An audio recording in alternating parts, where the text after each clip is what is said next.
এই অভিশাপের ভয়ে তিনি সীতাকে ছোড়েননি। উনি কিন্তু মিলনের উদ্দেশ্যেই সীতাকে তুলে নিয়ে গেছিলেন। মিলন করার উদ্দেশ্য অনেক পুরনো ছিল। যখন রম্ভাকে তুলে নিয়ে যায়, রম্ভার সাথে বিয়ে হওয়ার কথা ছিল কুবের পুত্র নলকুবেরের। তো রাবণের চরিত্র তো খুব সুন্দর। তো রাবণ তুলে নিয়ে যায় রম্ভাকে, তখন রম্ভার সাথে তখন জোর করে মিলন করেন। তখন নলকুবের এতে খুব ক্ষেপে যান। এবার তখন নলকুবের অভিশাপ দেয়, ভবিষ্যতে যখন তুমি কোনো নারীর দিকে তার ইচ্ছার বিরুদ্ধে অগ্রসর হবে, তোমার মুন্ড চূর্ণ হবে।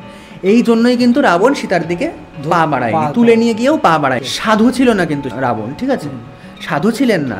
এই অভিশাপের ভয়ে তিনি সীতাকে ছোড়েননি। উনি কিন্তু মিলনের উদ্দেশ্যেই সীতাকে তুলে নিয়ে গেছিলেন। মিলন করার উদ্দেশ্য অনেক পুরনো ছিল। কারণ রাম আর রাবণের যে বিবাদটা, সেটা কিন্তু সীতার স্বয়ংবর থেকে শুরু হয়।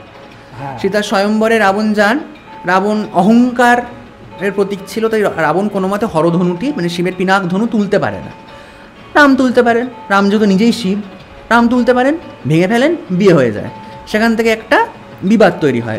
রাবণ ভেবে নেয় যে ভবিষ্যতে আমি সীতাকে তুলে নিয়ে যাব এবং জোর করে রামের থেকে ছিনিয়ে নেব। ওইসব বোনের প্রতি ভালোবাসা টালোবাসা কিছু ছিল না।